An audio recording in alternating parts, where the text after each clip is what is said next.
እኛ የሚያደርግ ነገር እኮ አይደለም። ልቡን እኮ አይደለም አንቺ ያደረገው ጣትሽ ቀለበት ወርቅ ነው ያደረገው። ኖርማል እኮ ነው። ማውደቅ ያጣጣለው ምን ታመጣለህ? ነገ ይቆጭሻል። ስለማውቅ ነው አብርሽ፣ ስለማውቅ ነው። ሌላ አዲስ ነገር የለውም። እኛ እንተዋው ችግር የለም። እና በፍጹም ነገሩን መቀበል ያልፈለጉት ዳኒ፣ ሜሪና ሩታ ናቸው። እሱ ደግሞ አዲስ ህይወት መጀመር ይችላል። ምናልባት እስካሁን ድረስ አብርሃም አንገቱን ደፍቶ እሷን ሲለምናት ሁሌም እንደዛ አንገቱን ደፍቶ የሚኖር አይነት ስሜት ስለተሰማቸው ይሆናል። ይሄ ልጅ ግን በዚህ በኩል የራሱን ህይወት ለመጀመር የወሰነ ሰው ነው። ስለዚህ እኔ እንጃ ዴቭ፣ ምናልባት በዚህ ሰዓት መደረጉ ቅር ያለት ነገር ካለ ለእኔ እረፍቴ ነው እንዳልኩት ነው እንጂ በዚህ 3 ወር ውስጥ አግባኝ ምናምን ቤተሰቦቼም ቢሆን የኔን ነገር ነው መስማት የሚችሉት። ምክንያቱም ራሴን የምችል ራሴን የማስተዳደር ሴት ስለሆንኩኝ እኔ በዚህ ቤት ሰዓት ነው ማግባት የሚፈልገው። በዚህ ቤት ሰዓት ነው በእርግጥ ልጅ የእግዚአብሔር በረከት ነው። በዚህ ቤት ሰዓት ነው መውለድ የሚፈልገው። በዚህ ቤት ሰዓት ነው ሽምግልና እንዲላክ የሚፈልገው ብዬ እኔ የወሰንኩት ነገር ነው እንጂ ቤተሰብ ወሰነው ነገር የምንሆንበት ሰዓት እድሜ ላይ አይደለም። ስለዚህ ይህን ነገር እኔና አብርሃም የምንመካከርበት ነገር ነው የሚሆነው። ለማንኛውም ህይወታችን ራሳችንና ኃላፊነታችን እንወስደው። ስለዚህ እንደዚህ አይነት ዳኒ፣ ሜሪ እና ሩታ ህይወታችን ላይ ባይገቡ የተሻለው ብዬ አስባለሁ። ምክንያቱም ሩታ እና አብርሃም ኦልሬዲ ያለቀ ታሪክ እንደሆኑ በጣም ግልጽ ነው። እናንተ ተፋተው እንኳን ብዙ ለማስታረቅ የሞከራችሁ ሰዎች ናቸው። ስለዚህ ነገር ካልተሳካ አልተሳካም ነው። እሱም አዲስ ህይወት ጀመረ፣ ተሳካለት። እሷ ደግሞ አዲስ ህይወት ለመጀመር አይ ቲንክ ደስታ ምናምን ሞከራለች። ስለሷ መዘርዘር አልፈልግም። የተሳካለት በዚህ በኩል ከሆነ እግዚአብሔር ይርዳቅ፣ ቀጥልበት። ትዳርን በስትክክል ለመኖር ያብቃ ብለህ ነው ዴቭ ለአብርሃም መምከር ያለብህ ብዬ ነው ማስበው። እኔ አሁን ስለመምከር ስላለመምከር ሳይሆን ልክ ነሽ እኮ እኔ ቅድም እኮ ብያለሁ። ልክ ነው። አሁን እኔ በቃ ቆሜ እንዲቀር የሆነ ሰላሜን እንዳላገኝ ምናምን ነበር ፕላናቸው ማለት ነው። ከዚህ በኩል ደግሞ ፈጣሪ አንዳንድ ጊዜ ያው ሳይደግ ሳይጣላ ማለት ይባላል። ያው በቃ ሰጥቶኛል እሷን። እኔ ወንድም የደስታ ተቃዋሚ እኮ አይደለሁም። እኔ ወንድምህ ነኝ አይደለም። የአንተ ደስታ በፍጹም ተቃዋሚ አይደለሁም። ቅድም መጀመሪያም ብያለሁ። ሲጀመር በደስታ እንኳን ደስ አለ፣ በጣም ደስ ብሎኛል ብያለሁ። ነገር ግን እያልኩ ነው በቃ ሩታ ሰሞኑ እንግዳው አርግዣለሁ ብላለች። አንተ ፈልገውም ቅድም እያልከው ነው። እናንተ ቀመራችሁ፣ እናንተ የሆነ ነገር አደረጋችሁ። የሆነ ነገርም ሆኖ ሊሆን ይችላል፣ አላውቅም። እኔ እዛ ውስጥ አንድ ስላልነበርኩኝ ማለት ግን ይቺ ልጅ አሁን እንግዲህ እርጉዝ ነኝ ብላለች። እርግጠኛ አይደለንም እኮ ወንድሜ፣ እሱንም እኮ እኛ እርግጠኛ ከነገ ወዲያ እኮ ጊዜ የሚፈታው ነገር ነው። ገባል? እርግጠኛ አይደለንም። በሱም ቢሆን ምንም የተማመንኩት ነገር የለም። ለምን እኔ ራሴን ስለማውቀው ማለት ነው። ምንም ነገር አልተፈጠረም እያልኩ ሆነው። ስለዚህ ነገ ከነገ ወዲያ ደግሞ የምናየው ነገር ይሆናል። ገባል? ስለዚህ ከኔ ህይወት ጋር ምንም የሚያገናኘው ነገር አይሆንም ማለት ነው። ከዚህ ባለፈም ደግሞ ዴቭ አንድ ልታዳምጣ የሚፈልገው ነገር አሁን ሩታ እርጉዝ ነኝ ብላ መውጣቷ ምንም ሊያስደንቀን አይገባም። ጋር የፈለገ ነገር ቢሆን ለልዑል ያለውን አመለካከት በደንብ ታውቃለህ። ለልጁ ያለውን አመለካከት በደንብ ታውቃለህ። ሁለተኛ ልጅ ቢመጣ በእርግጠኝነት እኔ እቀራለሁ እንጂ አብርሃም እኔን መርጦ በፍጹም ከኔ ጋር የሚኖርበት ጉዳይ አለ ብዬ አላስብም።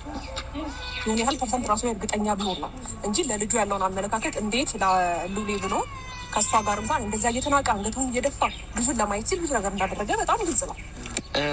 ሰምታችኋል። ያሉት እንዳለ ነገር አዳምጠዋል። አያገባህም በቃ ሰማኛል። አንድ ነገር ልንገርህ ማለት ነው። እስካሁን ማለት ነው ሄርሜላም ብዙ ነገር ስትናገሪ አዳምጬሻለሁ። አንተም ብዙ ነገር ስትናገሪ ሰምቻለሁ። እኔ እያንዳንዱ ነገር የታገዝኩት ለሩታ ብዬ ነው። ከዚህ በኋላ ግን አንድ ነገር ልንገርህ ማለት ነው። ሩታ እያለች ማለት ነው አንተ ለማንም ሲቀለበት አታደርግም። ገባ? እኔ ያለው ሜሪ ያለች ሩታ ካልፈቀድልህ አንተ ቀለበት አታደርግም። ስለዚህ አሁን የጠራን ዋነኛው ነገር ወንድም ነው ባለበት አንተ የጠራሁት ቀለበቱ እንድታወልቅላት ነው። ገባ? ቀለበቱን አውልቀው። አሁን ለእሷ ቀለበት የማድረግ ጊዜው አይደለም። ገባ? ሩታ አልፈቀደችልህም። አላውልቅም። ማንም ሩታ እኔን ማለት ነው አዎ ቀለበት ያርግ ብላ እስካልፈቀደች ድረስ ቀለበት እንድታደርግላት አልፈልግም። እሱ አንተ ማታወልቅላት ከሆነ እኔ አውልቀዋለሁ። አንተ በእጄ ሰበብ ሊሆን ነው። ምንም በእጄ ሰበብ አይደለም። ምንም በእጄ ሰበብ አይደለም እኮ ዳኒ፣ ተረጋጋ። ተረጋጋ እንዴ ዳኒ። ምን አለ መሰለህ ነገርም በንግግር መፍታት እንጂ በቃ ይበቃሻል። አንቺ አይደብርሽም እንዴ? አይደብርሽም እንዴ? ደበረ እንዴ? እሱ ይገርማል። እንደው ሰማኛለህ። ቀለበት አታድርግላት እኮ በቃ ይበቃል። አውልቀው እኮ አውልቀው። በቃ እኔ የምፈልገው እሱ ታገኛለሽ። ይሄ ጋገባህል ስራ አይሆንም እንዴ አብርሃም? በቃ በቃ ይበቃል። ገባ? በቃ ይበቃል። ደጋግሜ ነው ቀለበት ማድረግላት። አንቺ አይደብርሽም? ሰማኝ። አሁን እኔን አንተ ድረስ አንተ ቀለበት አታደርግም። ቀለበት አታደርግም። አንቺ አትወልቂም። ደግሞ እያሰረልኝ ነው ድጋሚ ዘጋም ከነገ ወዲያም እንደዚሁ ሰርፕራይዝ። እንደውም እንዲህ የሚያቃጥላችሁ ከሆነ ሁሌ በየሳምንቱ ቀለበት ፕሮግራም እኔና ሄርሜላ ይኖረናል። እዛ ላይ ደግሞ አልፈቀደችልም። ቀደም አልጠራሁም ነበር አይደል? ከዚህ በኋላ ግን በየሳምንቱ እሑድ ቀን የቀለበት ፕሮግራም ስላለ ቀድሜ ባትኖር ይህን ፕሮግራም አታዘጋጅም ነበር። ፕሮግራም አዘጋጅ እኔን ጨርሰህ እዚህ ጋር አሁን ከእሱ ጋር ልትጣላ ሰማያለ ከፈለክ ትኬት በየሳምንቱ ልክልሃለሁ። እሺ በየሳምንቱ የቀለበት ፕሮግራም ይኖርናል። አንተ በየሳምንቱ ቀለበት የማድረግ አቅሙ የለህም። ገባ? የባለፈው ነው ደግሰን ማነው ተበድረን ተበድራችሁ ነው። ስምኝ ዕዳውን መክፈል ሲከብዳችሁ ትፋታላችሁ። አሁን አንተ እኔን ጠርተህ እንደዚህ አይነት ነገር ውስጥ መግባት አለብህ እንዴ? አትውም እንዴት እንደለከነ እኮ አይደለም። አንተ መረጋጋት የለብህም ወይ? አንተ ቆይ አንተ በንግግር ማሸነፍ ነው እንጂ በዱላ ነው እንዴ ማሸነፍ? አንተ ብዙ ጊዜ ሳይት እናድዳለህ። ልክ አይደለም እንደዚህ የምታደርገው።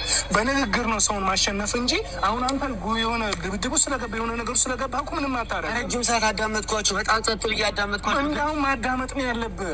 አንተ ከእነሱ ተሽለህ ነው እንጂ መገኘት አለብህ። መልሰህ ወደኋላ እንደምትጎተተው እንዴ? ሲጀመር እንደዚህ መሆን አያስፈልግም ነው እና አሁንም የምነግራቸው አንተ ስማኝ፣ እኔን ስማኝ። አንተም ብትሆን ሜሪም ሩታን ብትሆኑ ተረጋግታችሁ በንግግር ለማሸነፍ ሞክሩ እንጂ በፍጹም በእንደዚህ አይነት መንገድ አብርሽን አታሸንፉትም። አብርሃም እኔ ነግሬያለሁ፣ እኔ ወንድሜ ነው። በጣም እልኸኛ ነው ሲበዛ ማለት ነው።